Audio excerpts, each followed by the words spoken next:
There's a lot of people who want to get rid of their imposter syndrome. And the problem is that the evidence that they're looking at to see if they're an imposter is actually true. It shows that they are an imposter. And so you can't ever convince yourself out of it because the evidence supports the fact that you're an imposter. However, there is this one piece of information that when you get it can completely destroy the whole idea of imposter syndrome. So what we're gonna do in this video is describe what makes imposter syndrome right, 2, what you can see to be able to see through imposter syndrome, and 3, how to integrate that awareness so that you don't even have to worry about imposter syndrome anymore. And then finally, I'll give you an experiment that'll help you see through imposter syndrome in your day-to-day life. So let's start off with what makes imposter syndrome right. So here's the deal. You don't know what you're doing. If you're doing anything of consequence whatsoever, you don't know what you're doing, right? Nobody goes into a problem saying, I know how to solve the problem. If you go in saying, I know how to solve the problem, then it's not an actual problem. It's just a to-do list. Then it's like washing the dishes. You're not like, oh my God, I have a problem. I don't know how to wash the dishes. You're like, oh my God, I'm just gonna go wash the dishes. And so if you think you're an imposter, it's because you are, right? Nobody who's doing anything important in the world knows how to do it. They're figuring it out as they go. They fail many times. They make mistakes many times. Their companies almost go bankrupt.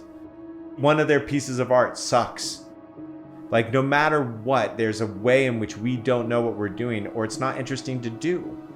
And so that makes us all imposters. Because if we knew exactly what we were doing, we would be bored and we wouldn't be doing it. And the whole idea of an expert just means it's somebody who has not known how to do something for a very long period of time and kept on trying. That's what makes them an expert. It means they failed more than everybody else. It means they've been an imposter more than anybody else. So that's what makes it. So if you are in your mind trying to convince yourself, I am an imposter, I'm not an imposter, all the evidence points to the fact that you are. I am. We all are imposters. It's like saying you're at a kindergarten and you're like, oh my God, I'm a kindergartner. Right? Like it doesn't bother you because everybody's a kindergartner.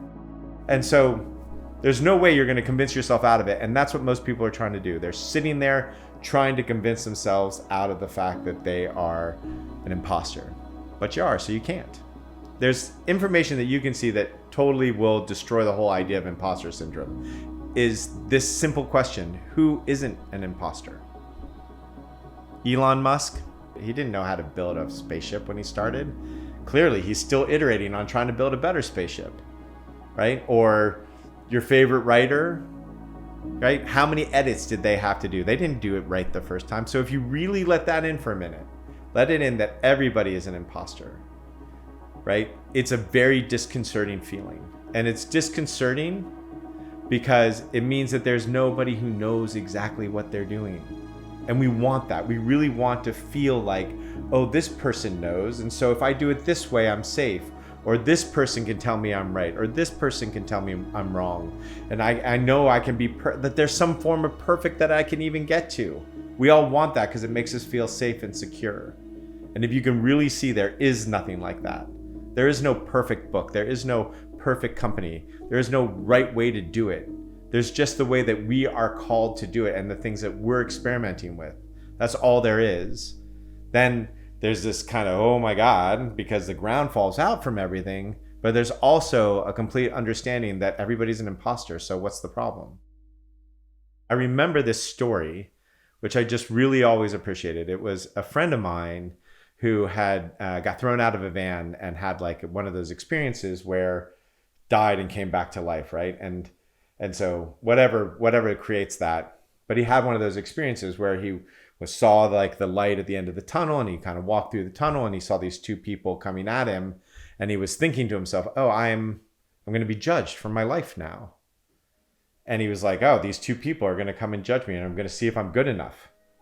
And when they arrived, these two people, they arrived, one of them looked at him and said, did you do good enough? And it was only his own judgment that mattered.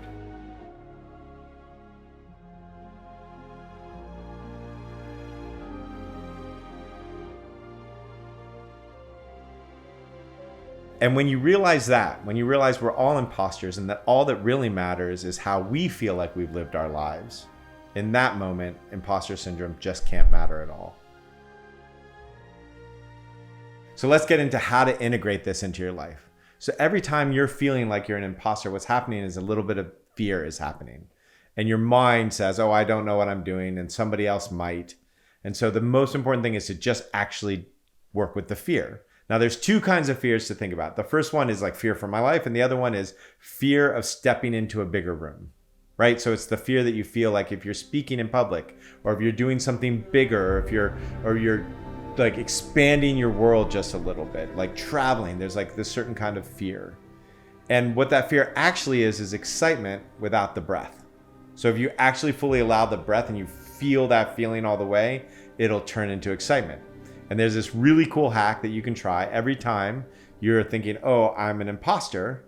Just try this. Just say, I'm excited 10 times. I'm excited, I'm excited, I'm excited, I'm excited, I'm excited, I'm excited. Just like that, 10 times. I know it sounds absolutely crazy, but try it. It works so well. And so what you're really doing is just allowing that fear to be unrestricted and turn into the excitement that's actually there. And that's a great way to integrate it, because it's not just a thought, it's an emotional integration. So if you're interested in doing an experiment on this, a good one that you can do is just go home and write down all the people that you admire most. Make sure that there's 10 or 12 of them. And then under each name, write down all the mistakes that you've known they made, and all the ways they didn't know what they were doing when they started. And that's it. Just actually allow yourself to feel and sit in that experience. So if you want more information on experiments, go to the link below, view.life/experiments. If you like this content, like and subscribe. And if you have anything you want us to talk about, leave it in the comments below.